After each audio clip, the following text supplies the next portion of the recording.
Chicago lives up to its nickname, the Windy City. Winds of up to 90 miles an hour bring the less hardy to a standstill or use them like a Scotsman's curling stones. Alley fight between Fitz and Combs. You both get to pick 3 all-time Sox and Cubs as part of your alley fight. My number 1 draft pick is Michael Barrett. Michael Barrett, you're out of your mind. Michael Barrett, you see that right hook? Ask AJ Przinsky if he wants to get hit with that right hook again. You can ask AJ Przinsky that. I will. That's such a podcast question. Shut up. Go to Rizzo. It's in time. And the Chicago Cubs win the World Series. Uribe has it. He throws. Out! A White Sox winner and a World Championship.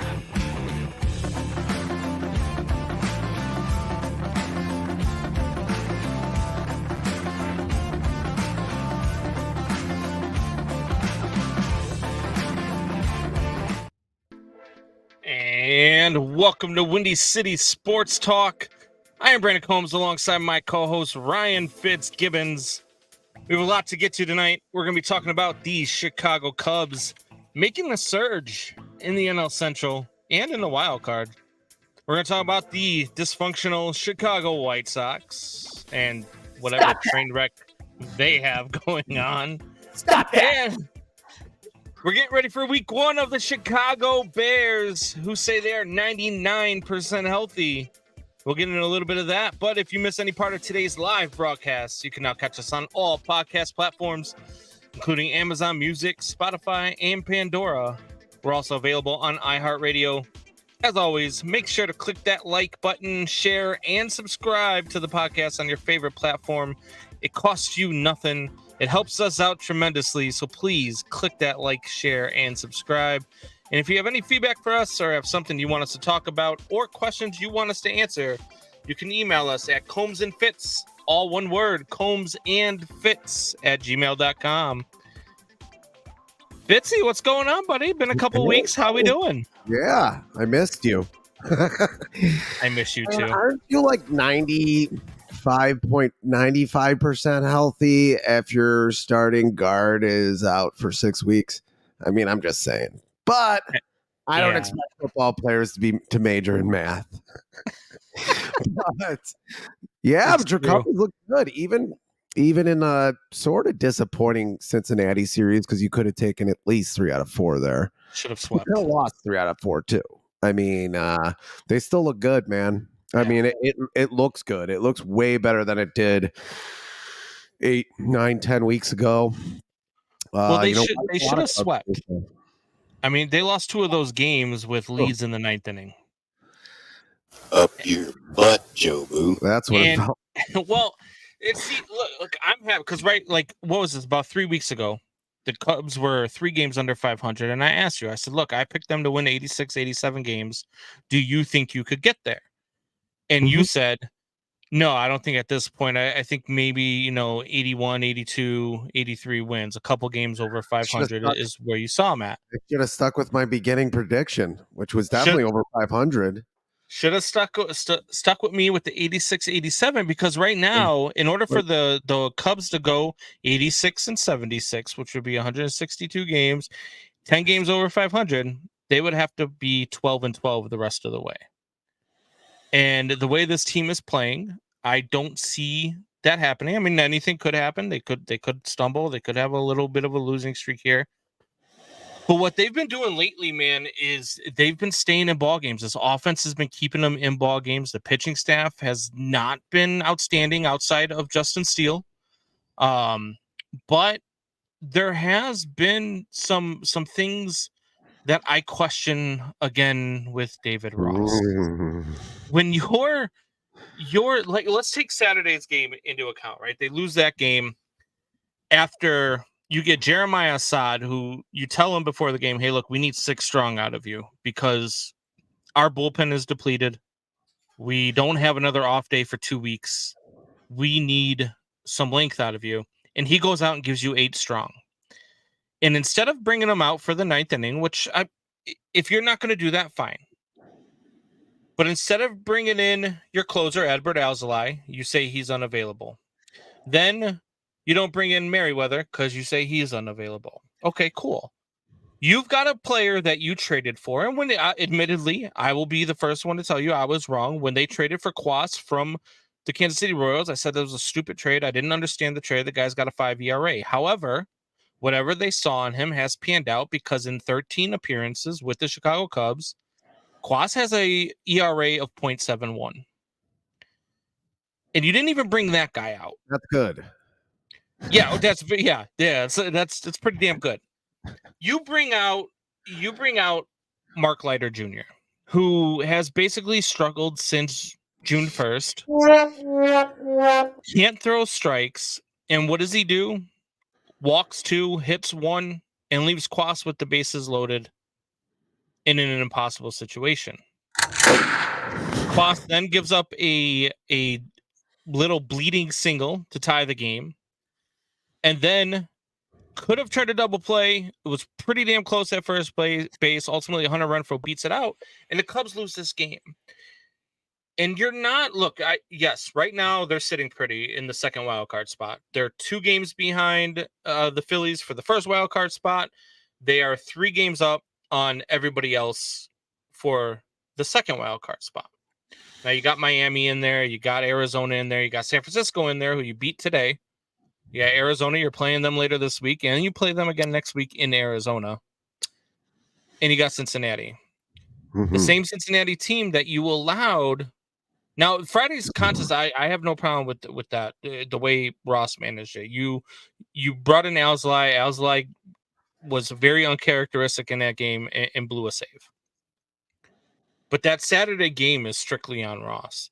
That decision to bring out Mark Leiter Jr., if you're not going to give Assad a chance to finish that game and you're going to bring in your bullpen, you might not want to bring in a 1-run game in the 9th inning a guy who is struggling to throw strikes for the last 3 months. That's what a game like today would be for. Had he brought in Quas and they blow that game, I don't have a problem get him some inning with Ross.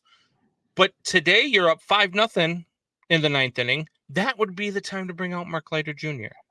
That's the time to bring out a Drew Smiley. That's the time to bring out some of these guys that are struggling when you have a big lead and you say, all right, look, if you get 2 or 3 guys on, I'm pulling you. And then I can go to somebody else because we have a big lead. But he's not doing that. He's pulling the wrong strings at the wrong time. And I don't know if it's going with his gut too much. I don't know if it's doing things out of, characteristic. I don't know what it is. But David Ross is going to single-handedly cost the Cubs a playoff series. And it's going to be bad. Like in my text, he reminds me of Ricky Renteria. He does. Good baseball guy, smart guy, can develop young talent. Obviously Ross has been able to do that here and just cannot manage a bullpen one and maybe isn't ready for prime time too. With Renteria, it was, I think, a little worse, for lack of a better term, a little bit more pronounced, just because Renteria wasn't as long of a baseball player wasn't doing it as long in actual baseball as Ross has, which is a little disconcerting for Ross. Yeah. Jana checking in. I think what's going on, Jana? I think when she says dysfunctional, there's only one team she could be talking about. We're not talking about that right now.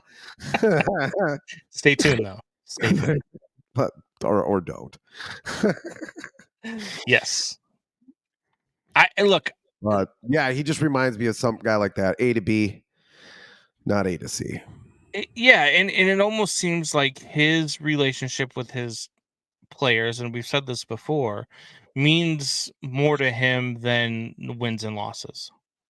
And that's a bad thing for somebody trying to be relevant in October, trying to be a winning team.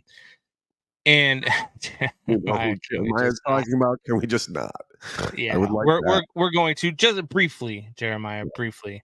We need to talk about fat folds and hiding guns. Like there's no way that's getting past us. But at any rate, I don't. The Cubs are 2 games up, or 3 games up. I'm sorry, on the second wild card spot. They got 4 teams chasing them down for that second wild card spot. They're 2 games behind Philly, and they are at the moment 3 games behind Milwaukee, who is losing right now 4-2 in Pittsburgh in the top of the 6th inning. So, do you think the Cubs can win a playoff series? If so, the way the playoffs work, I know we talked about this a couple weeks ago, and we were both kind of iffy as to what they were doing. So, what baseball has done is the 1 and 2 seeds, actually get a bye. The 3 plays the 6, so the winner of the NL Central is going to play the 6 seed. The first wild card plays the second wild card, and they play a 3-game series in the home ball field of the higher seed. So the Cubs right now, as it stands, would play the Phillies. If the Cubs were to win the division, which means that Milwaukee would have to falter, chances are Milwaukee might fall into that third wild card spot. So they would end up playing probably Milwaukee, maybe Cincinnati, maybe Miami. We'll see how it works out. But they would play them at Wrigley. Or if it stops the way it stops now, and Milwaukee wins this division, and Philadelphia wins the number 1, and the Cubs win the number 2, they're going to play Philly in Philly. Do you think the Cubs can win a first-round playoff series and get to the Final Four in the National League? 3-game series. 3-game series. The Sox can win a 3-game series at this point. I mean, they beat the Braves. I know it wasn't the playoffs, but they beat the Braves when the Braves had their pitching set up. I mean, it's 3 games. That's why I hate these 3-game series. I almost don't even like a 5-game series. You play 162 games, and what you're going to do is and Doubting Thomas is just doing that to piss me off. So, and I'm not taking the bait. Doubting Thomas says, "Welcome back, guys. I'm on the Cubs bandwagon." I'm not taking the bait. Yes, yeah, they can. A 7-game series, I don't think so. But it is baseball, like we argued about. They can. Yeah, I mean, it's possible. Anything is possible. We'll talk more about that later in the show with some of the pundits from ESPN, basically saying whatever they want, I guess. I mean, which is what they're paid for, but they say whatever. We'll get to it later. But 3-game series, I think almost any team in the league can win that. That's why it's so fucking dumb. I mean, it's a little bit better, I guess, than a 1-game series, but this is baseball. You play 162 games to play a 3-game series in the playoffs. Yeah. And that's where, so we'll talk about the playoffs too, in the scenarios and in the way that they're running it and how I believe that they should run it. I believe in series in basketball and they play 82 games. I mean, it's just, right. Well, but when you think about it too, baseball is a season long of 3-game series and 4-game series. Like that's what you play all season long, right? And as opposed to dropping games from the regular season, which they've been reluctant to do for some reason, they've made it so that you play a 3-game series in the wild card, and then maybe you have to throw your number 4 starter when you get to the first game of the divisional round. Or another thing that sets you back is if you win the first 2 games, you might have to go with your 3 starter versus the other team's 1 in the division series, depending on how your rotation sets up, which scares me for the Cubs. However, they've made it abundantly clear all season long that they play well in short series versus really good teams. They've done it to the Dodgers. They've beaten the Phillies this year.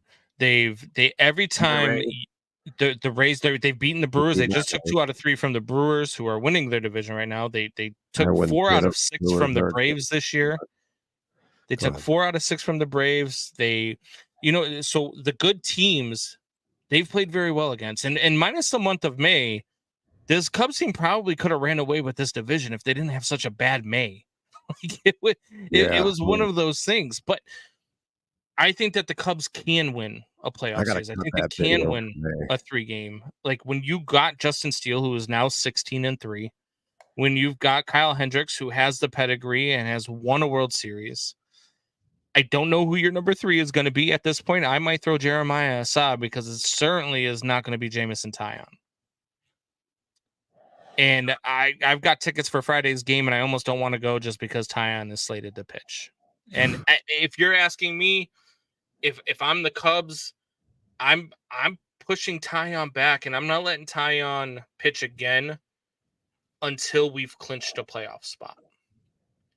Because I'm not taking that. I would rather take the chance with a youngster out of whether it's Cade Horton, whether it's any of these young arms that they've called up for these September call-ups. I would give Tyon some time off because this guy is just 3 home runs yesterday in 7 batters. Yeah. That's not good, right? No, that's not good from a guy who was paid to come onto your club to be maybe an ace or a number 2 starter. That's not good. Ugh. So they've got some work to do. I don't know what their thing can be, but I do think that they can win a playoff series. Even when you get to the divisional series, it's only a 5-game series. It's not even a 7-game series in the divisional round. So it's another one where it's a short series and anything can happen. I'm not sure the Cubs have enough pitching to beat one of the top 3 teams in the National League. Here's my another. I mean, with the 3-game series, let's say somehow the White Sox slip and fall into competency this year, and they win 74 games, and Dylan Cease is the Dylan Cease from last year. Could they win the division if they win 74 games? Well, not now. No, the Twins have been okay. I think they're almost at 74, but I'm saying, let's say they do. And one of their only good players is Dylan Cease, and he's as good as he was last year. And you're playing them in a 3-game series. That's tough if you've won 100 games. Yes. To play them in a 3-game series, Dylan Cease might be able to come in for an inning or 2 in the 3rd game. He pitches 7-0, shutout innings. You could be out from a 74-win team. That's my problem with it. And not only got to do something about it. Rob Manfred, he'll be on that though because he's super competent. Yeah, no, Rob Manfred will do anything he can to destroy the game. So if baseball fans don't like it, he's going to do it. Yeah, and speaking of which would piss anybody off, they got to do something about the waiver wire rule. We talked about this through text message. The Los Angeles Angels basically put everybody that they traded for on the waiver wire. And it goes in reverse order of the standings. And I always thought that if you made a waiver claim, you went to the back of the line. It goes to you first, and you have that option. So say it was Lucas Giolito was first, and you picked up Lucas Giolito. Okay, great. You get Lucas Giolito, but you go to the back of the line. It didn't work that way. And the Cleveland Indians gathered just about everybody that the Angels dropped, and anybody who was left off the waiver wire, the Cincinnati Reds picked up. I don't know how you as a major sport, or you as just an individual, maybe Shanna sitting at home, maybe Jeremiah sitting at home, doubting Thomas, maybe you guys could explain to me, because when I think about something logically, if I know, hey, look, Ryan, me and you are playing in a fantasy league, you and I know each other, we're friends, and I'm like, you know what, I'm out of it this year. Hey, you know what, I'm going to heads up, I'm going to drop my quarterback and my top wide receiver. You're on the waiver wire. You get to pick up the first. And there's no limit on how many guys you get to pick up. You're going to pick up everybody, and you're going to know that they're being dropped, and you're going to know that it's coming, and you're going to know who you're getting. You can't do that in major sports. I mean, it's bad enough in a fantasy league. I see it all the time, but it's bad enough in a fantasy league, let alone doing it in major sports. And to not let any of these other teams be able to claim guys off of the waiver wire is, to me, I don't understand how you could say that can't be seen as collusion. Yeah, I mean, it's not just collusion. It just seems unfair. I mean, they should get one guy, and like we were saying, they go to the back of the line. I mean, collusion's going to happen, but you're right. I mean, it just allows for collusion now between teams. I mean, the Indians were able to, get pretty lucky here, and Giolito's had a good season. He's constantly tinkering with his pitching. He had a few bad starts to start the season, and we thought, God, is this guy just done? and you have to hand it to him. Doesn't have a great fastball. Doesn't really have that great curveball he had when he was younger. I don't know what happened to it, but throws a slider pretty good though. Spots the fastball. Always has that changeup that is really just a lot of hitters can't do much to it, and it really keeps the left-handed batters off balance. So they got a pretty damn good pitcher. Probably not a number 2 anymore, but definitely a solid number 3. And in a long series, that could help down the, he does what Lance Lynn is doing with the Dodgers. Maybe Cleveland wins the division because of that. And maybe they make some noise in the playoffs. Probably not. I don't think they got what it takes, but at least gives them a shot. He goes 4-0, 5-0 in 6-7 starts. That turns things around. And, and not only that, but then it sets your rotation up in the postseason better than what it already was. Good. And I'm okay with it if, like I said, if they go and they claim Lucas Giolito first, that's by being the team with the worst record that made a claim on him, they have that right. And then if everybody else passes on everybody else available, and you still get all those guys, then fine. Same thing with your buddy, your favorite pitcher that the White Sox put on waivers, Mike Clevenger. I know you guys have each other's phone numbers and you guys text a lot, but I don't understand why, Shut up. Mike Clevenger passes through waivers and nobody, you know what I mean? No, the Cubs didn't want to take a chance on him because it puts them over the luxury tax threshold and they don't want to take that chance. And Mike Clevenger is not worth it. So they push him. And then you've got, these other teams that are just sitting there waiting. I mean, the Cubs could have used a relief pitcher. The Cubs could have used, Ronaldo Lopez or any of these other guys that got released. And instead they had no shot at getting anybody because everybody was claimed before they were given the opportunity. Yeah, Ronaldo's got some talent, but I don't know if you want that sack of shit. I mean, he just doesn't have it between the ears. He's kind of like the Michael Kopech disease. Michael Kopech, I think, walked 5 guys in 2 innings yesterday and got hurt again. But yeah, I mean, maybe he turns it around and he's the guy he's been the last year and a half. Who knows? At least you have a chance, to get somebody. Right. Yeah. And Jeremiah Murray says maybe if you couldn't claim back-to-back, it'd be a little better once someone else makes a pickup, you're back to the top of the list. Whatever the case is. I just they've got to do something about it. They've got to change it because it's just and this is it doesn't happen like this all the time. There's not always a ton of guys on the waiver wire. You might get 1 or 2, but the fact that it happened with so many. What are the Angels doing? They traded Eddie Quaro, I think is his name, to the Sox, a switch hitting catcher, top 100 prospect in the league, probably top 75, going to be probably top 50 because he's raking now and Double-A. You get rid of that guy for Giolito, and then you just flush the toilet on it all. They traded their 3rd, their 5th, their 9th, and their 23rd prospect for all of these guys at the trade deadline. And now you just wavered them all. Like, I don't know, and we were talking about this the other day over the phone. I don't know if with the torn UCL from Shohei, maybe they believe his market value's either going to bring him back to LA, or B, maybe they had a conversation with Shohei already and he said he's not coming back. So they just said, screw it, blow it up. We're not in the hunt. We're not doing anything here. I don't want to pay anybody else. Blow it up. I don't think he's going to say I'm not going to come back. I mean, he might. He might have, but I mean, he's right there. I mean, he's closer to home there. Yeah. They've definitely taken care of him pretty well and had him mature into the league. He's done very well. I think the price comes down and maybe they're clearing payroll to, pay him. But who knows? It could very well be, hey, I'm not coming back. I'm looking elsewhere. He could have said that. He could have been honest there. But how often does that really happen where a guy says, yeah, I'm done? Did the torn UCL bring him back down and bring more teams in play?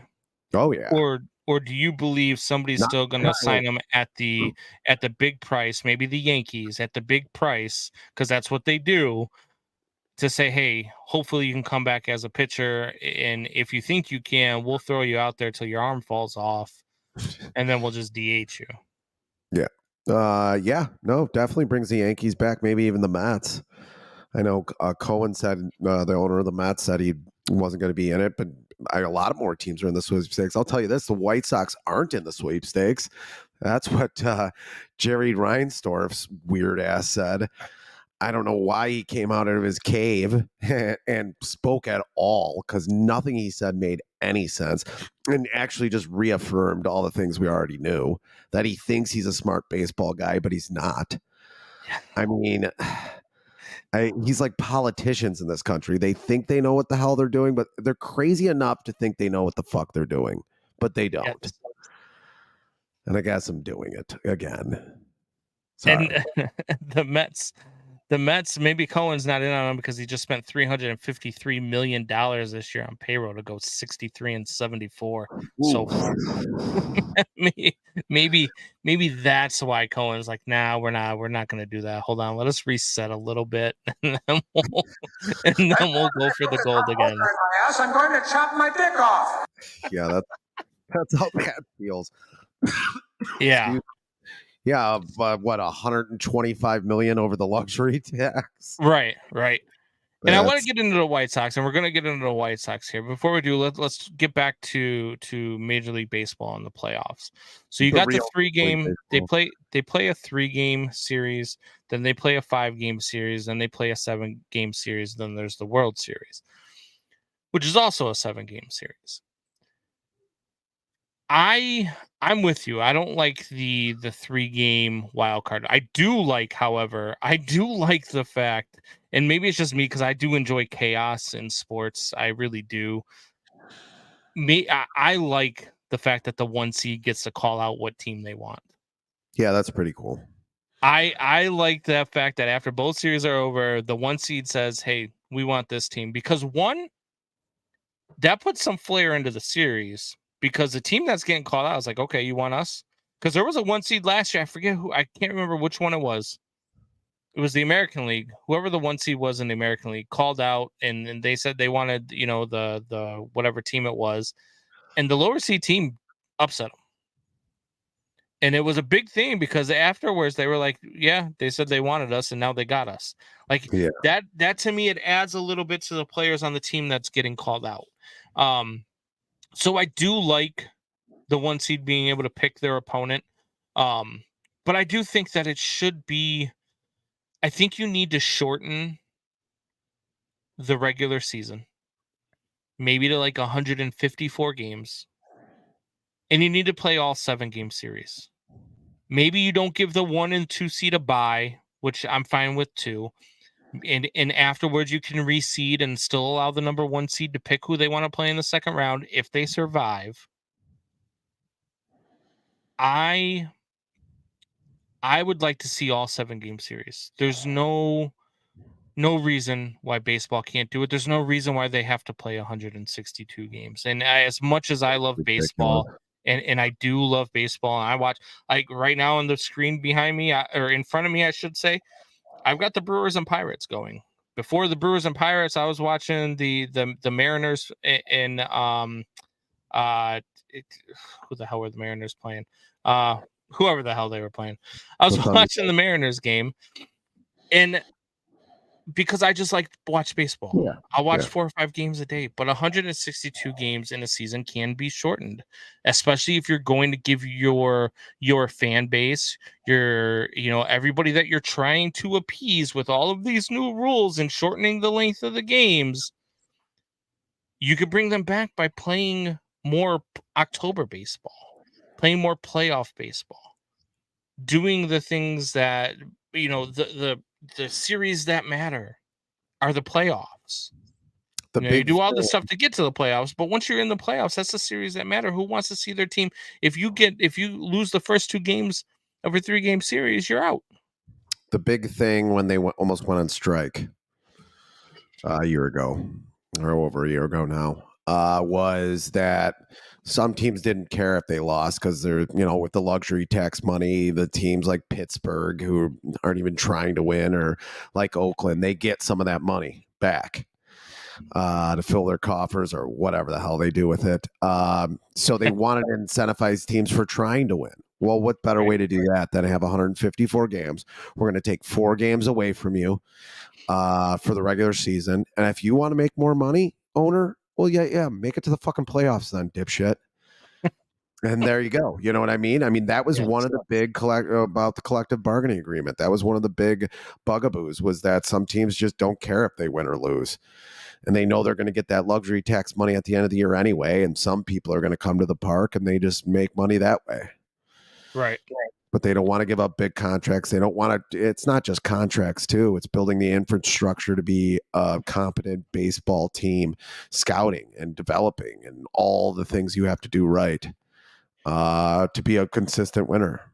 And it would be hard for me to fathom that owners wouldn't be in favor of shortening the regular season and expanding the postseason, right? With the cost of ticket prices in the postseason, with added revenue and having more games in the playoffs, more meaningful baseball, you're more likely to fill your stadium in October or the latter weeks of September with a playoff game than you are with a game that means nothing because you already clinched 2 weeks ago. I could almost hear Theo Epstein. Action overall, and their desire for faster pace of play, for more athleticism on display in the field. He likes action. Well, right, but you're gonna have some owners like Jerry Reinsdorf who don't want, because he knows he's not going to the playoffs anytime soon, who don't want to lose games in later September. What's that? He wants to get close to making the playoffs so he can dangle the carrot for the fans. Right. And speaking of dangling the carrot, let's get to the elephant in the room, which is the Chicago White Sox. So there's 2 different places we could start. Do you want to start with fat folds, or do you want to start with fat folds? Okay, let's start with fat folds. Start with fat folds. And that, for any future conversation, we'll always start with fat folds. So we don't really even need to ask that question again. Perfect. I feel like I'm going back to my Marine Corps days. So the White Sox had a shooting last Friday at the ballpark. And it turned out there was a whole lot of investigating going on, which now has all of a sudden become very, very quiet, which I don't understand. The White Sox don't address it. The media is not addressing it. The Chicago police are not addressing it. I don't know what is going on, but Genesee Trust says he dangled the dingling for too long.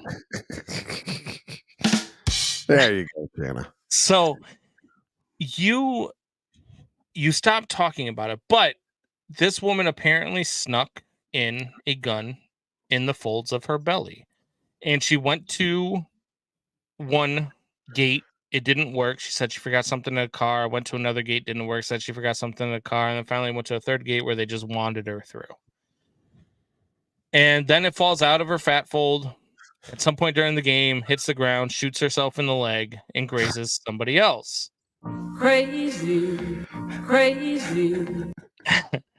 Too crazy. Not only that, but not only did she get shot and ruin her seat for the game and everything else, and she'll probably never get into another game again, hopefully. I mean, who knows with Chicago security right now.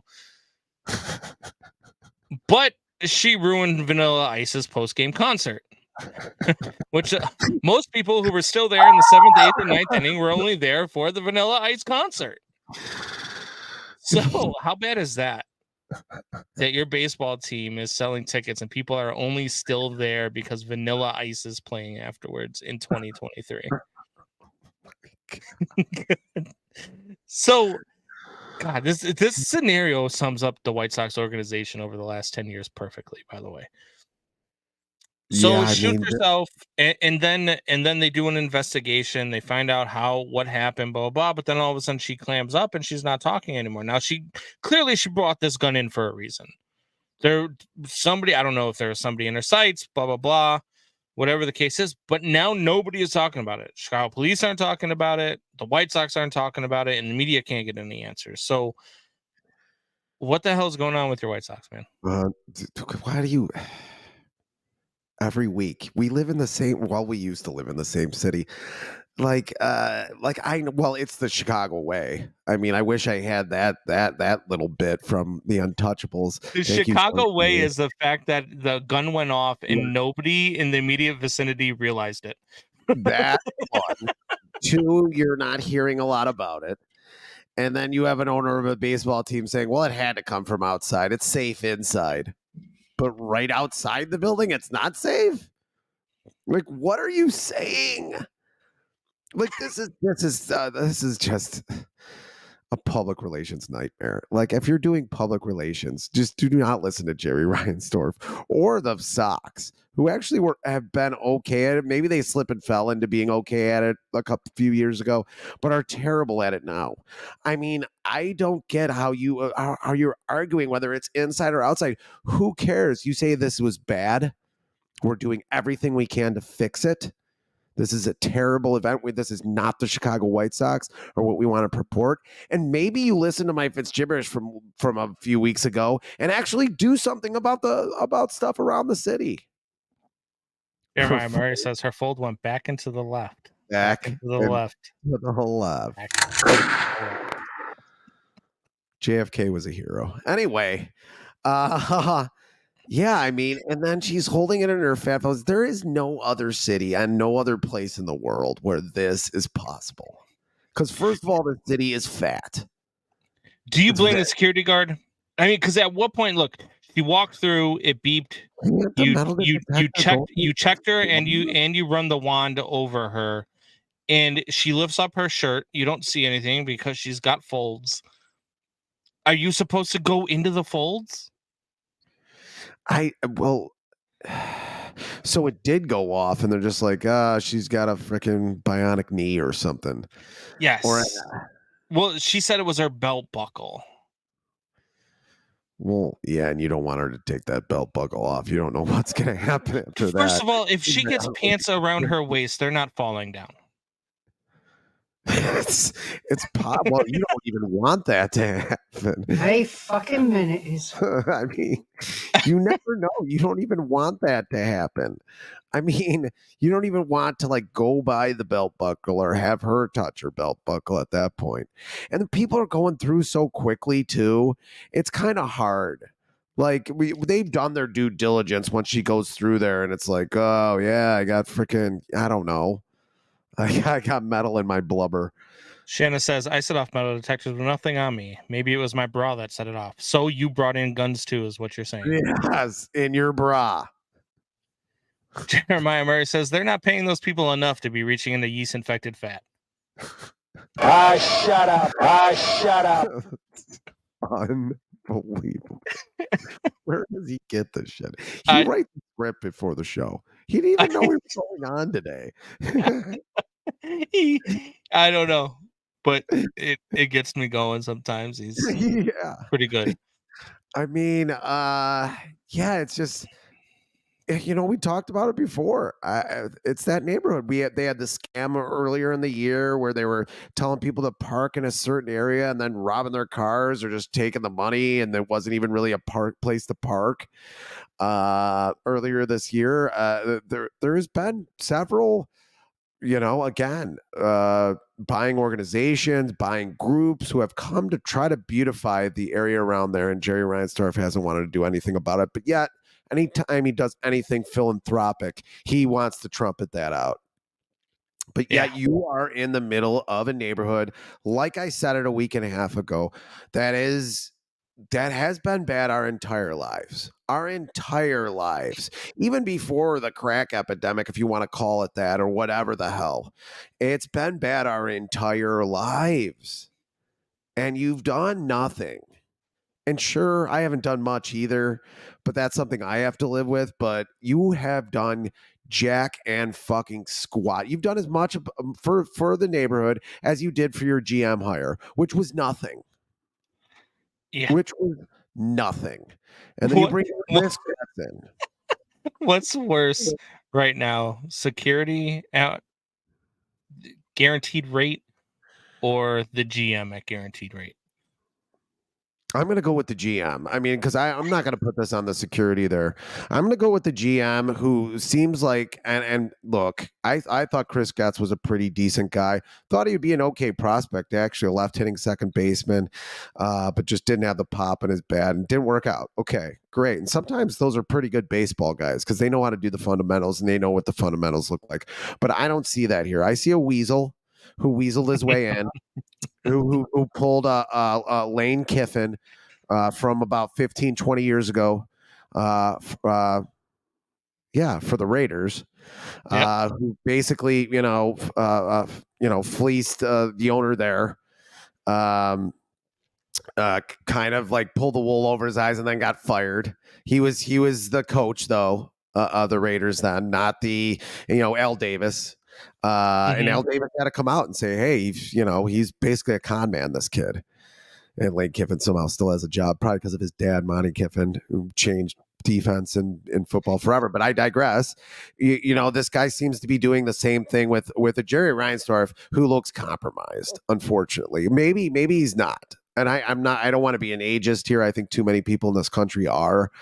But at 87, 88, he just did not look good at that press conference. Looked like a deer in the headlights. Did not make a hell of a lot of sense when you're saying that you don't want to bring in another GM to evaluate your team for a year. Yeah. I can on face value evaluate your team. It's a bunch of horse shit. It's one good pitcher and one fantastic center fielder.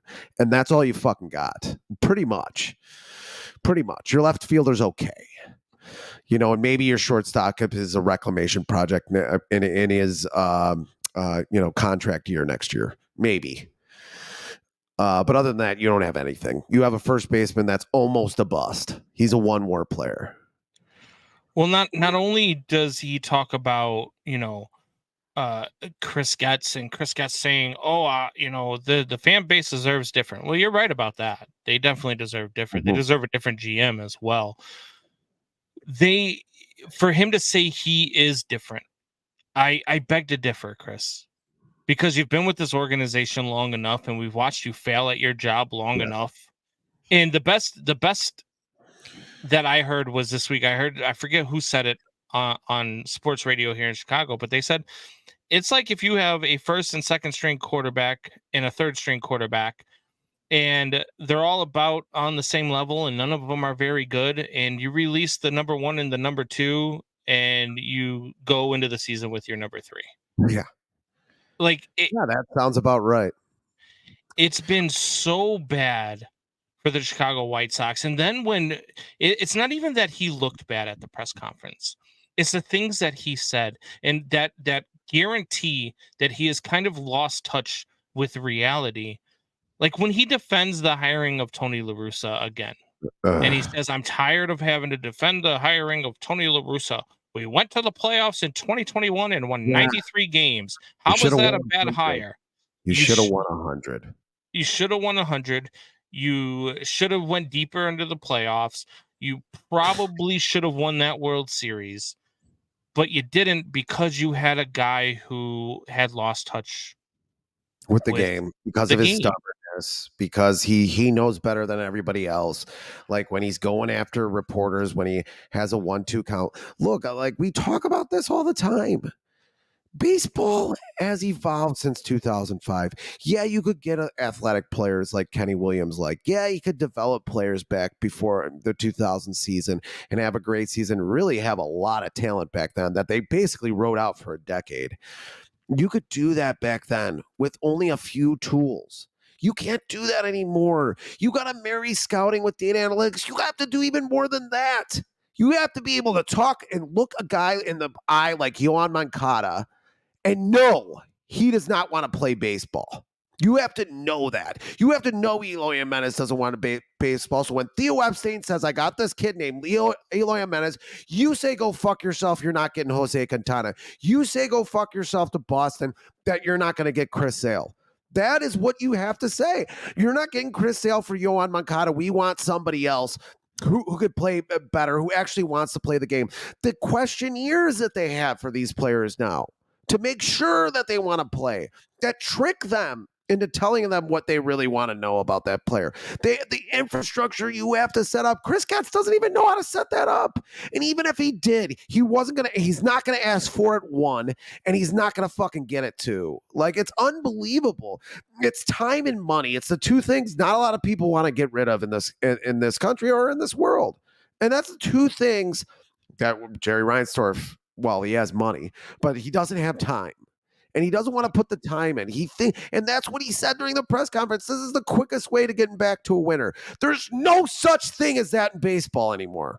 There is no such thing. And there hasn't been that for over a decade. Come on. It's ridiculous. You can turn a team around pretty quickly through free agent acquisitions and through developing your players. I mean, you can do that in Major League Baseball. There have been teams that have done it in Major League Baseball, but they also have owners that are willing to spend money. They have pieces in place in their front office that know how to develop talent. They have the right people in the right places. And what the White Sox have right now is a bunch of shit. And that's all that they're giving the fans. That's all that they're giving this fan. And the only thing that they're going to get back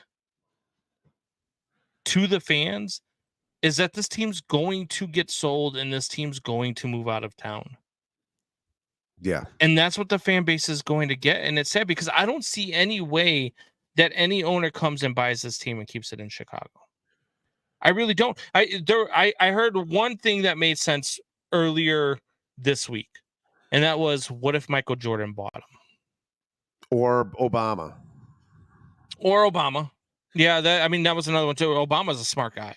Which that's more reasonable. And I think I liked your point. He's going to be hands off with the team. Right. And Jordan played for the White Sox, and Jordan's a Chicago guy, and he knows the city, and the fan base would love it. I believe that if I remember correctly, he was, as a player, constantly at Cubs games, though.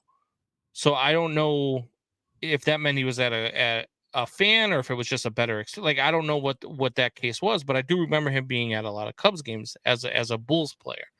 So I don't know if he would even have interest in buying the Chicago White Sox. Yeah, and I don't know if I heard Barack Obama said it tongue in cheek. Like, that's basically what I finally got to the article. Megan TV, right? Yeah, right. Fight. Yeah, I mean, Megan TV, I don't know if I have a lot of fight left. And I don't know if there's any Game of Thrones fans out there, but Littlefinger Gats wormed his way in. His character from Game of Thrones, who was a pimp and basically wormed his way in the same way Gats did. And it's ugly. It's like how Lovie Smith got ousted from the Tampa Bay Buccaneers for the offensive coordinator there, who kind of wormed his way in and got Lovie Smith kicked out. Yeah, it's disgusting. I wish I had it with me, because that would have been the perfect segment, because Chris Getz is like that meme I saw on Facebook the other day where it was a guy standing on the corner with a pimp suit and a sign that said homeless and whoreless, former pimp.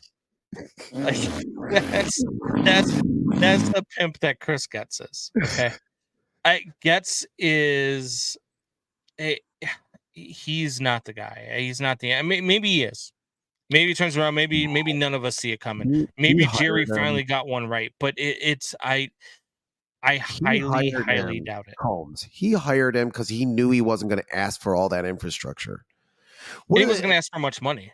I hate to keep going back to the Tampa Bay Rays, but I'm going to. They have two decisions. They know they're not going to outspend anybody in that division, but they know if they spend $50 to $100 million in scouting and building the infrastructure, there's teams that salivate for the scouting talent that the Rays have, and they put in the money. More than that. They put in the time to figure out who is the smart people to do things like that, to build that infrastructure. Right. They put that money in and the time. And my favorite part of Jerry Reinsdorf in his press conference when he was introducing Getz was that he said he talked to people that he trusted, that knew people around the game, which means he talked to Tony La Russa and said, what should we do here? And that's exactly what happened, because any other owner in this game would have sat down with somebody. They would have called, and I've done this before as just being a carpenter, like where I am running a company. I've called other companies that are doing it the same way, but doing it a little bit better, making a little bit more money, and be like, hey, what are you doing that I'm not doing? Let me pick your brain a little bit. How are you running this? How are you running that? Right? That's what a good owner would do. Pick his brain.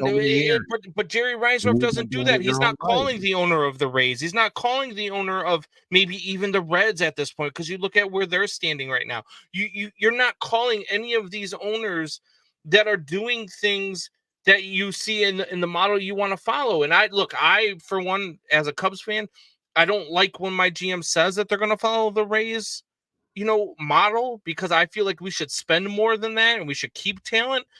But for the White Sox right now, that would be a great model to follow. Yeah.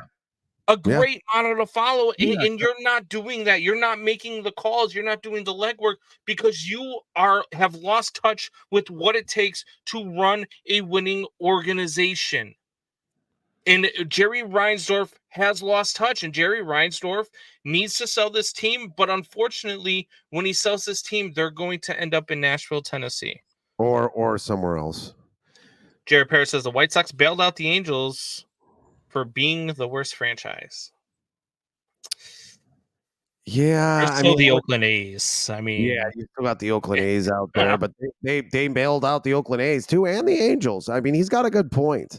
Yeah. Best two players in the WBC, which still is the best baseball we might see this year. And how bad is it that a team that traded their third, their fifth, their ninth, and their 23rd prospect for players that they later waived in September is worse than your organization? It's something else, man. I mean, it's the most tested I've felt, and I'm a Bears fan. And it is the most tested I've been by ownership. Jared Parrish says the A's are moving. They're at least trying to make a change. The owner is not trying to make a change. The owner is trying to make more money. The owner has run that team in the ground. That fan base deserves better. Oakland deserves to have a baseball team and a relevant baseball team. He doesn't spend. He doesn't do anything to try to win. He is basically the same owner that the Pittsburgh Pirates have. Yeah, but in Oakland. Pretty much. Yep. So he's the villain from the movie Major League. Yeah, there you go. Except for at least I hear he has testicles. Speaking of testicles, it's time for some Fitz gibberish. Oh boy, here we go. Nice palate cleanser after talking about the White Sox. Yes, it's Fitz gibberish. It's a diatribe, a conspiracy, and an island in the middle of unapologetic and usually inaccurate sports talk. I want to start out today diving Has into anybody ever called you a palate cleanser? Yeah, one time, but I was experimenting in college. No, I mean anyway, why are you doing this to me? Why are you doing this to me? Anyway, I was trying to get that phone going. Yes, no, but I do want to start with a video. This is Ryan Clark on Get Up on ESPN. Yes, I'm going to talk about ESPN, which I'm sure you love again. But anyway, the name of the show is Get Up. And because I guess they have, for lack of a better name for a show, they have to say Get Up. But I'll bring it up here in a second. I edit up. He's talking about Jordan Love, by the way. And here we go. I mean, the folks in Green Bay should feel like they have the possibility of having the best quarterback in the entire NFC North. And I don't say that tongue in cheek. I don't say that with any hyperbole. When you look at just Jordan Love, the thing you wanted to see coming into the preseason was, I don't need him to look like a rookie. This doesn't need to be a guy who's just getting his first start, who hasn't had much experience. And we haven't seen that from him throughout the preseason. If you're looking at him compared to Justin Fields, who Justin didn't play as much football as Jordan Love did in the preseason, I'm more comfortable with the way Jordan Love has commanded his offense than Justin Fields. Now, we know Justin Fields is ultimately talented, especially with what he can do with his legs, but Jordan Love looked more composed. Jordan Love seemed to have a better understanding of where his guys would be, and the way that he was able to maneuver inside and outside of the pocket, especially pushing the football down the field, was extremely encouraging. Now, I'm not stupid. I understand that week one, once game planning starts to happen, Jordan Love is going to have to make adjustments as people get more film on him. With Aaron Jones and A.J. Dillon in the backfield, Christian Watkins looking like he can be a guy. All right, that's enough of that. Did he have to use a napkin to wipe off his chin after he pulled Jordan Love out of his mouth? I know. It's like, first of all, when someone says, I'm not stupid, that's probably a reason to think maybe they are stupid. But anyway, he said this is not hyperbole, which is basically means exaggeration. Right after he predicts Jordan Love could be the best QB in the NFC North. Has every sports analyst transformed into Jordan Love's mother while I wasn't looking? Also, Clark's uses the ESPN talking CTE head crutch with the word could. I could win the fucking lottery. Combs could, with the new GM of the White Sox, be the center fielder next year. He says could to cover himself from whatever he says after that. Then you might as well just say nothing, Clark. Also, he lists what he saw from him him being Jordan Love in the preseason, and that is proof he will be better than Fields. Actually brings Fields up in the conversation. The same guy who had the 5th best QBR rating that we've detailed on this show after week 7, with 2 hurt real receivers and 5 sacks of shit. But Love showed poise and threw the ball in the air over 20 yards in the preseason. Let's pop some champagne for the Green Bay Packers, everybody, for a guy who's thrown 83 passes in real games. Practice with fans, basically, he's taking this off of. That's what preseason is. It's practice with fans. Wow. They will let just about anyone on TV these days and do a podcast, I guess. Look, Jordan Love could be great, or he'll do what most QBs do in the NFL.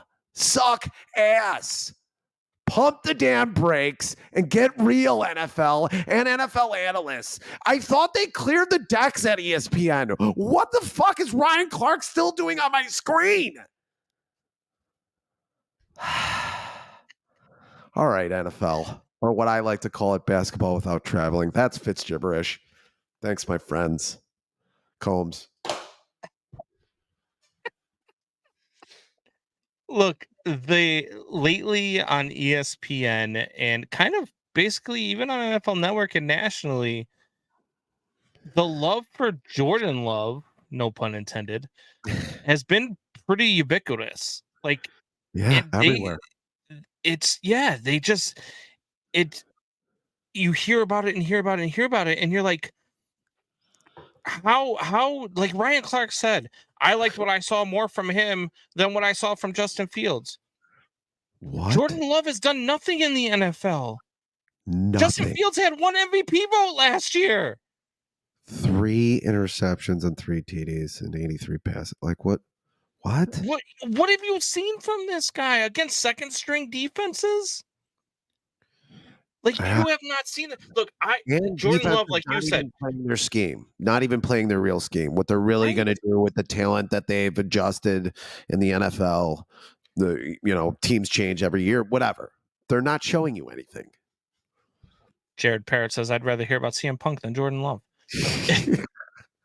Look, Jordan Love There you go. is one of those guys that's getting a ton of love that at this point is unwarranted. I mean, we here on this show, it's a Chicago show. We love our Bears. We've talked about Justin Fields, but we've also talked about how much he still has to prove. Yes. Things that he still has to show. Now, we believe that he's going to prove those things. We believe he's going to show those things. We've seen signs that lead us to believe that in the regular season. And now he's got weapons. And now if this doesn't work for him now, it's never going to work for him. If he is not the guy this year, I will tell you Justin Fields is never going to be the guy. No. Third year is big, even though the first year we kind of can't count. But go ahead. But I will also tell you that Justin Fields is light years ahead of Jordan Love at this point. You've seen nothing from this guy other than the fact that he sat behind one of the grumpiest quarterbacks in the league who probably didn't even talk to him for the 3 years that Jordan Love was there. Yeah. Didn't like it when Jordan Love was drafted. Was visibly unhappy about, not just visibly, people knew he was unhappy. He never said it out loud. But it is unbelievable the pretzels people have put themselves in I wasn't even going to, I haven't been feeling well. I wasn't even going to do Fitz gibberish. Ryan Clark, thank you for giving me a Fitz gibberish today, because why would you bring up Justin Fields?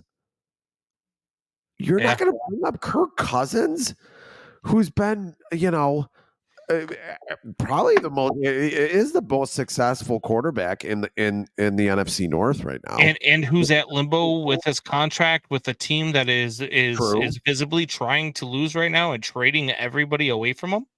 Yeah, it's unbelievable. Fucking Doubting Thomas. Fitz only talking shit after Aaron Rodgers left town. People ask me all the time. My son, who's a Patriots fan, said, "Thanks for dumping Rodgers on us." I would rather Rodgers still be in Green Bay right now, because I would rather watch Jordan Love beat the Packers with Aaron Rodgers still in town. That would have been better to me than watching him beat Jordan Love, because I feel like they should beat Jordan Love. Which is a great segue into us talking some Bears football. This is Fitz's flu game. You have to hold me up, Combs. Every week. So ass. The Bears say, love you. The Bears say that they are at 99% health. Eberflus says he expects everybody, with the exception of Tevin Jenkins, to be healthy for week 1. Awesome. And to be ready to go. Great news. It is great news. I don't know how the offensive line is going to operate with not having a ton of time together, not having a ton of reps. We've had Nate Jones, who I still don't even know if he's practiced yet. Communicating with rookie guards. So I do have some question marks heading into week 1. I do believe that they're better than the Packers, but if they lose this game, are fans going to turn on Justin Fields quickly? I don't think so. I think that would be a little much. I mean, the Green Bay Packers. Seen Bears fans in this town? Proven wise, the Green Bay Packers around Jordan Love might have a better team. I don't know yet. There's a lot of unprovens on the Bears, so you can't say but around him, the Packers have a better defense. Almost definitely will have a better defense this year. Considering injuries and just guys regressing, the Bears might have a better defense, but it looks like the Packers are going to have a better defense for sure. Probably have a more proven running game too for the Packers. I wouldn't say that. It just depends. I mean, there was another people on ESPN saying, "Oh yeah, Justin Fields could have a better year than Jordan Love." Like, why are we comparing these two people? I mean, I don't even know why. They're nowhere near on the same trajectory right now. They haven't had the same snaps. Jordan Love has had kid gloves for 3 years compared to Jordan compared to Justin Fields, who's gone through the fucking ringer the last 2 years. 55 sacks and Matt Nagy. I mean, I just don't care. I just don't know how we're comparing these guys. I mean, I guess it's inevitable you're going to. It's the Green Bay Packers, but and it's the Chicago Bears, but this guy's in his first year. Like, pump the fucking brakes. Well, that was like when people started comparing Mac Jones to Tom Brady because Mac Jones took over for Tom Brady in New England, and you were like, wait, what? Like, we're going to compare this guy to the greatest quarterback of all time? Not Joe Montana? Like, I don't know why we do this. I don't know why we compare players to players. For one, they're in completely different situations. They have completely different weapons. They have completely different coaches. They have completely different schemes. They're in completely different franchises. And we want to compare them. Oh, well, if Jordan Love does go out and have a better season than Justin Fields, it doesn't necessarily mean that Justin Fields is not the right guy for the Bears. It just means that Jordan Love went out and he had a better season. It means that he had better coaching. It means that he had better players. It means that he had better everything around him. Yeah. It's you know, we talk about it all the time. Look, you can see greatness when you see greatness. Patrick Mahomes, we know Patrick Mahomes is great. The guy's been to 2 Super Bowls or 3 Super Bowls now in his first 5 years in the league. Like, that's great. We know, you know, Tom Brady was great and Joe Montana were great because they went to so many Super Bowls. But even against Tampa, without the right people assembled around Mahomes, he wasn't able to, with that Tampa defensive line. He wasn't got able Tom Brady. Yeah. He got Tom Brady. But we'll see that all the time too. I see people all the time. Oh, Mahomes versus Burrow. Burrow's 3-1 against Mahomes.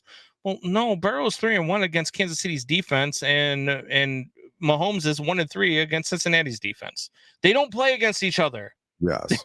Against the other team's defense. But we compare it because it's something to talk about, and that's what we like to do, and we like to get all excited about, oh, well, this and that. You look at the trajectory of Justin Fields. Some people will compare him to Josh Allen.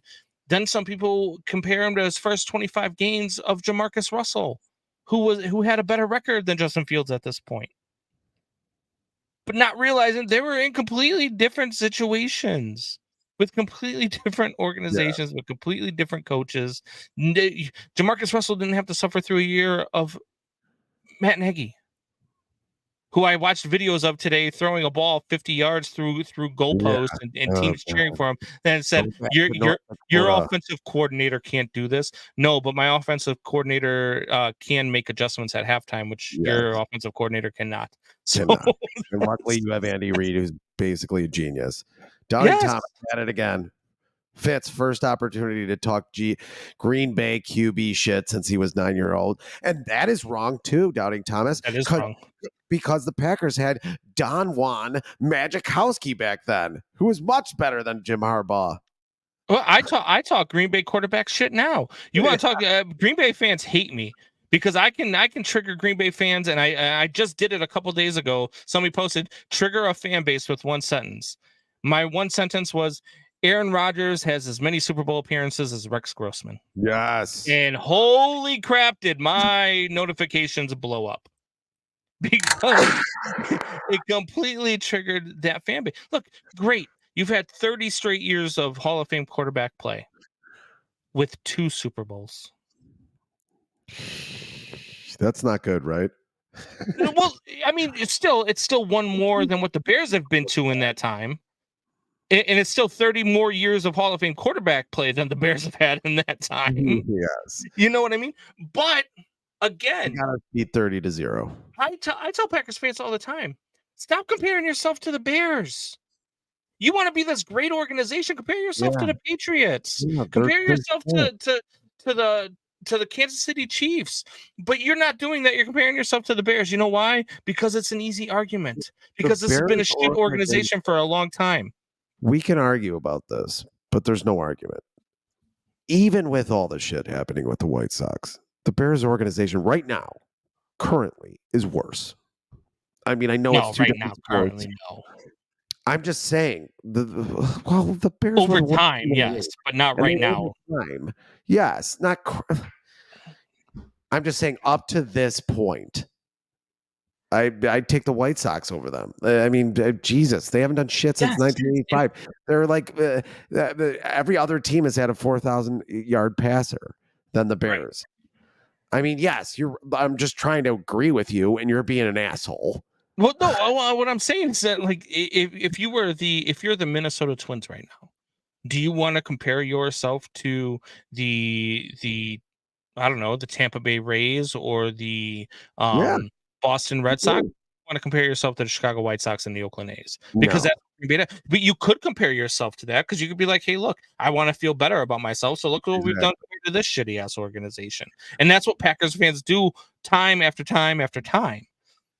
And then you have to put them in their place a little bit and remind them that, hey, yes, you've had 30 years of quarterback play, but you've only had 2 Super Bowls, and one of them was gifted to you by our quarterback because he decided to ride a bicycle. So stop. He had an MCL tear. He was a bitch and decided to ride a bike. He had the bad sugar. He was a bitch. He had diabetes. Dude, I wish he would have dropped dead on that bike. Oh my God. Christian Cavallari would have been better off. Stop that. I hate Jay Cutler for what he did. I wanted to, when I went to ESPN, because I went to ESPN Football Fest last Sunday. Amazing time, by the way. If you've never been, next year you should definitely go. $10 to get you in the door, and they did an amazing job at their Football Fest. I was hoping that they would have some former Bears players there. There was rumors that Briggs might be there, Urlacher might be there, because I wanted to have a conversation with them because I wanted to ask them about that.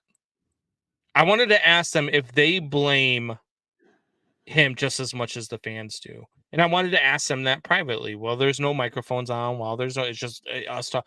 Do you do that? Because they could tell me yes, and then I could come on this podcast and say it, and they could be like, I never said it. And who are people going to fucking believe?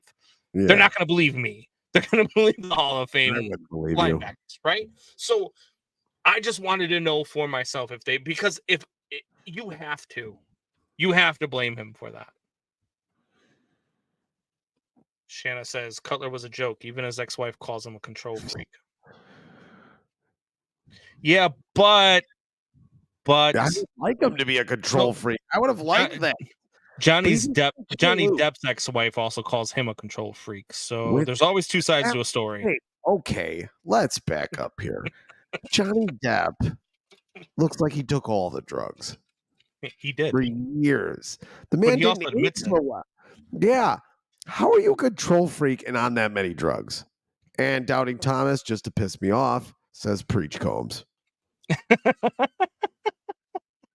Just to piss me off. Jeremiah says, I think we need to tear Combs' MCL and ask him to move side to side. It's the only way to resolve this. So, Jeremiah Murray, funny you should mention that because I tore my MCL, my LCL, and my PCL in my left knee when I was in the Marine Corps.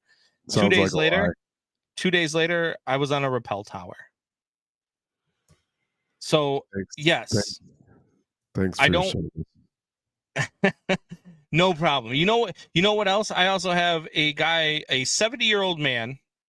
Well, he's probably more in his 60s. If he hears this podcast, kick my ass for calling him 70. But oh boy, I had a player on my softball team this year. 70? Was it 70? Who tore his ACL and his LCL and his PCL and still played in our playoff bracket that weekend. Hasn't had the surgery. He's waiting to have the surgery in November. So people come to me all the time. Guess what?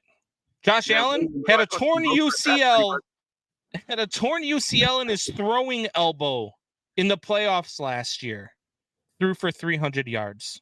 Hey, Joe Kelly. That 1 year, bro, I fucking broke my back pretty much. Yes. Broke his back. He pretty much broke his back. Fuck Jay Cutler. I'm so done.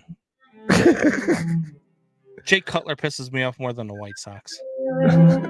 What? How is that even possible? Because we should have won a Super Bowl that year. Instead, we allowed the Green Bay fucking Packers to win it. Your rival. Just like I would hate any player on the Cubs who decided that he couldn't pitch in Game 7 of the NLCS against the St. Louis Cardinals, and then the St. Louis Cardinals go on to win a World Series. I would hate them for life, too. Fuck you, Jay Cutler. Go ride a bike, you dick.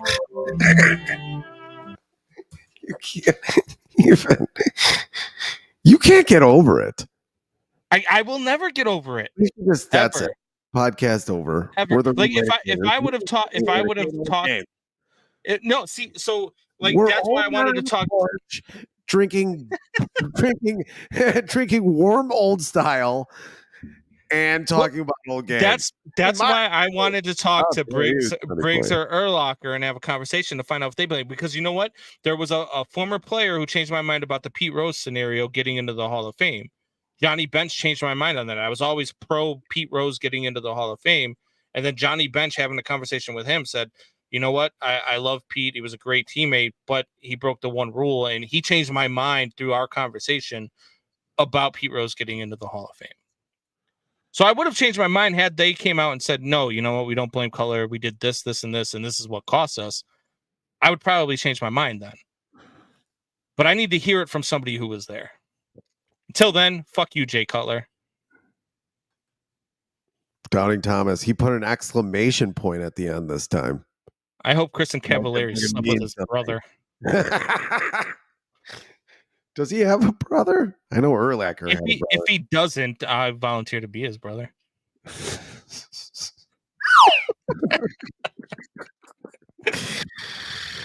Wow. Here we go. Shanna Trust says, at least I don't live in the same county as Jay Cutler. You live close to Jay Cutler. I will send you something that I need you to drop off on his porch and run pretty quickly.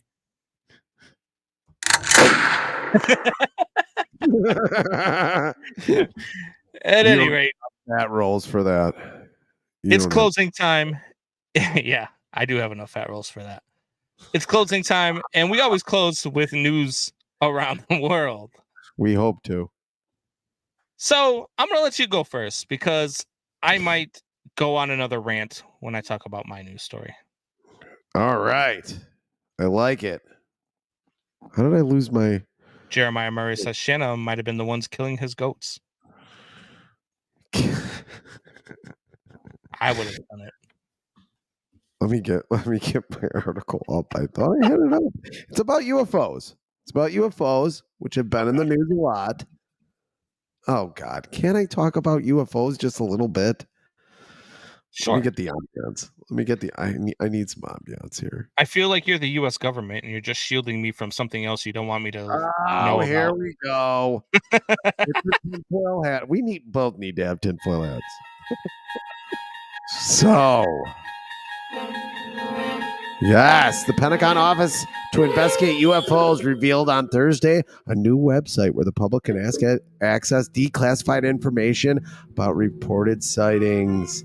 The site will be operated by an all-domain anomaly resolution office, AARO, a relatively new Pentagon program established to analyze reports of what the government officially refers to as unidentified anomalous or aerial phenomenon. Because UFO wasn't enough. We need another fucking acronym. You bunch of fucking clowns. The Department of Defense announced the website in a press release. So there's a website. You can go there. The department is committed to transparency with the American people on the AARO's work on UAP, which is UFO. This website will serve as a one-stop shop for all publicly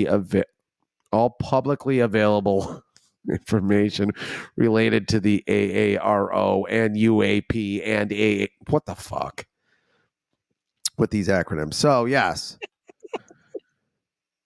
there's UFOs. Basically, there's UFOs. Man, look into it a little bit. Go down the rabbit hole, Combs. I'm not think I'm not of the mind that doesn't think that there's UFOs. I do believe there's UFOs. there's got to be life. I But believe there's other life. Get here, but I mean, bacteria is signs of life on Mars. I mean, a heartbeat's not signs of life on Earth, but I'm just saying, if it's unveiled finally in 2024, Bears got 2 number 1 draft picks next year. Maybe you get an alien or 2 on your team. Maybe the White Sox could sign them. I'll give you that. And that one right there was charity. The next one, I'm driving to the south side. That's all I'm saying. It's only 25 minutes away. I'm breaking your door down. So you being in the military. Yes. I know you weren't in aviation or anything. No. Did you hear any shit? No. Did you hear any shit? No, I never heard anything about UFOs or this aliens. is a safe space. Huh? This is a safe space.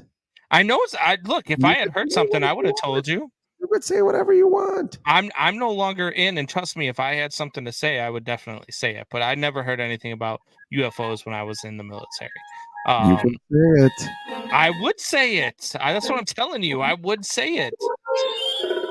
I mean, I tell people all the time about where I was on 9/11 and what happened to us when we were on base on 9/11.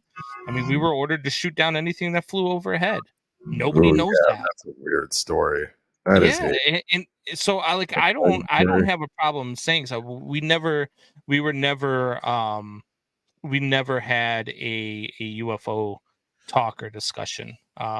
They were more worried about us catching STDs and getting sexual assault charges when we went out into town than they were about talking to us about UFOs. So but Joe Boo. Up there. So here we go. Get it on. All right. We're gonna get it on. Back in here.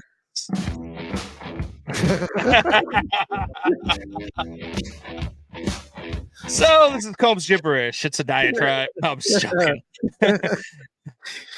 So their college football happened this weekend, which we didn't talk a whole lot of. But look, Notre Dame's 2-0. They've beaten Navy and beat Tennessee State. I like the way they look.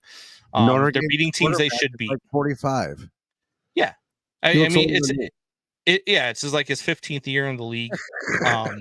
So I'm all right with it. Georgia had the same guy last year in Stetson Bennett, and they won a national title. So I don't even care. There you go. Here we go. So college football came back. There were a lot of good things, and a game that I was locked into yesterday was Colorado and TCU. As Fitz pours himself another. I tried to hate it. So where there TCU Colorado, TCU 17th ranked team in the country. TCU was I mean, look, it's not like water's in my cup. Anyway. Okay, go ahead. Sorry. So TCU Colorado. Colorado walked in, and I was very interested in it just because I'm a big fan of Deion Sanders. I'm a big fan of Coach Prime. I'm a big fan of what he's doing there, and I think he's going to bring Colorado back to prominence. Yep. I like what he's doing. And the game was back and forth. It was a classic game for the first game of the season. Like, it might be the game of the year, and it was the first game of the season. And it was very enjoyable to watch. And then they had the post-game press conference. And a reporter was there who wrote a story when Deion got hired about how he hadn't proven himself enough to get this job, and there were other candidates, and he's bringing his son over from an HBCU college, and the talent in the HBCU is not the same as the talent that he's going to be facing in Division I. And I agree with that part of it, because it's not the same talent you're going to be facing at Colorado. It's not the same talent that you're going to be facing week in and week out. You're not when you're at an HBCU, you're not playing TCU, you're not playing USC, you're not playing all these teams that Colorado is going to be playing this year. But I was excited about Coach Prime. I thought maybe he was wrong about other guys who were more suited for the job. I felt like he was wrong about that. I think Coach Prime, what he did at Jackson State and what he did there, I think he proved that he deserved a shot especially with a college whose program has been defunct for over 20 years. And we talked about on this show when he had transfers coming and people were bitching about it. It's the rules. Like, okay. Yes. Yeah. Yes. Go on.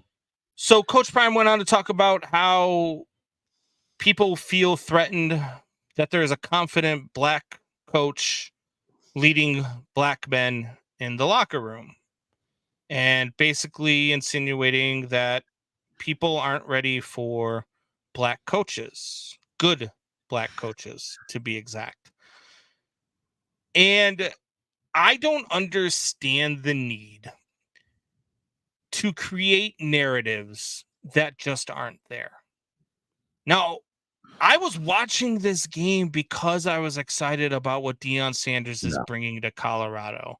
I was watching this game because I was excited to see what he could do with the players that he believed in, that he brought over through the transfer portal. I was excited to see if TCU could be as good as they were last year, who were in the national championship game. Now they're not even close to the same team, hence the number 17 ranking. But with Shedeur goes out there and throws for 510 yards. Shedeur Sanders, Deion's son, throws for 510 yards and 4 touchdowns. Now, there's some things they need to work on defense because they did give up 40-something points. There's some things they need to work on with the run game because they couldn't run the ball very well. But Shedeur Sanders did everything that he needed to do and proved that he is the real deal. Yeah, was terrific, really. A lot of screens, but terrific. We don't need to create the narrative that we're not ready for a black coach or for black quarterbacks to succeed because we're already there. I mean, Notre Dame has a black head coach.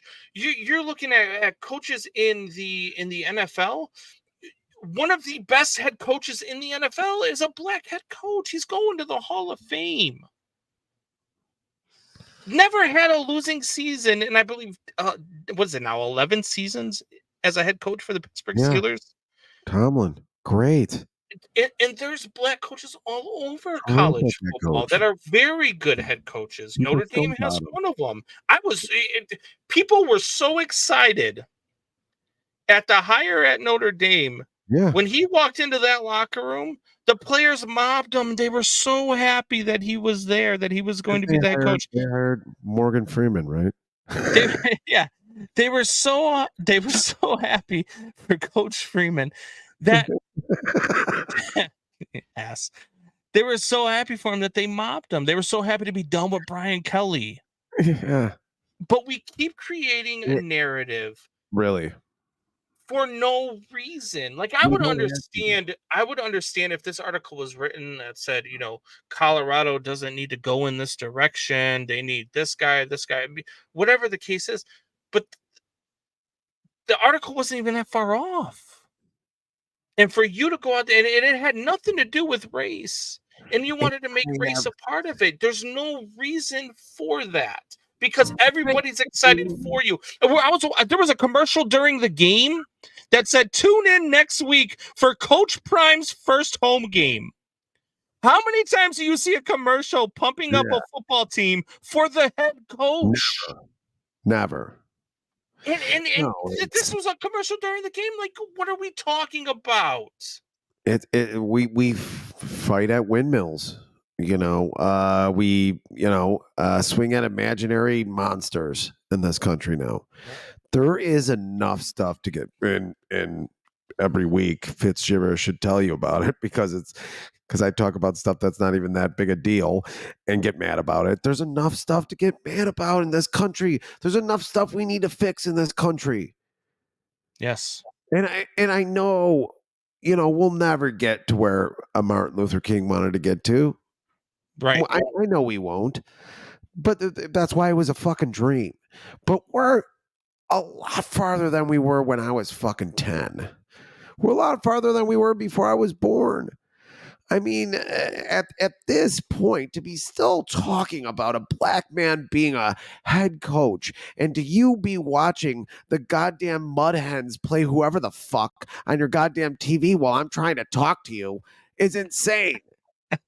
It's Clemson and Duke, not the mud hens. Oh, wow. You made a good case for yourself there. But anyway, like, to still be having a conversation like this right now, it is sort of insane. And Jeremiah brings up actually a really great point that he might have just been trying to motivate the team. It's a way for him to motivate young black players. He's just using it as a tool. I get that, but we've seen this before. Somebody using something as a tool to further his career. And you can argue with me all you want about it, but Donald Trump did it. And a lot of politicians do it. Jesus, Biden does it too. I'm not going to pick on one side or the other. Politicians do it all the time. And it's sleazy. It is. And I thought he was above this, to tell you the truth. I think he's a really intelligent guy. Yeah, he's combative. Have I disagreed with him before? But this this irked me a lot. I knew you were going to talk about it today, and I didn't think you were going to go in this direction with it, but I'm glad you did, because when I saw it, there's just certain things now that just...